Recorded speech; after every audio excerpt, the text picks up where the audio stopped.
Ish-kryeministri i vendit Sali Berisha do të përballet me gjykatën e posaçme tashmë zyrtarisht në bankën e të akuzuarve. Ati do t'i duhet t'i nënshtrohet procesit gjyqësor në themel në akuzën e korrupsionit pasiv të funksionarëve të lartë shtetëror.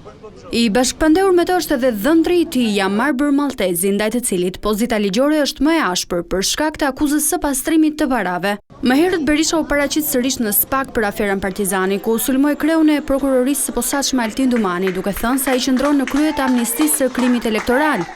Në krye të amnistisë së krimit elektoral qëndron ai që amnistoi dosjet 184 dhe 138 apo 39 qëndron vet Altin Dumani, shërbëtor i shpifur i Ulsi Manjas dhe Arben Rakipit, i keq përdorur shkallë ekstreme nga Edi Rama. Pra, ne kemi dorëzuar edhe gjatë fushatës me dhjetra padi. Berisha nuk i kurseu akuzat edhe për gjyqtaren e hetimit paraprak Irena Gjoka. Pseudo-gjykatësia me 5 mbiemra është një mashtruese ordinere dhe delinkuente, e pa turp, e pa cip, subjekt i ligjit, ndërsa deklaron në formularët e saj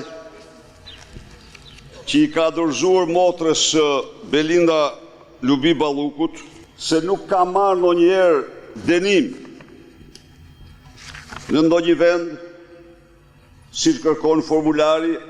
Lideri i opozitës përsëriti se zgjedhjet e 11 majit u vodhën, madje tha se edhe emigrantët votuan masivisht për Partinë Demokratike. Diaspora ka votuar masivisht për Partinë Demokratike, por siç keni pa ju, kutit e votave dhe votimi i tyre është fund e krye manipuluar, një lloj si në Korenë e Veriut apo në diktaturën hoxhiste dikur.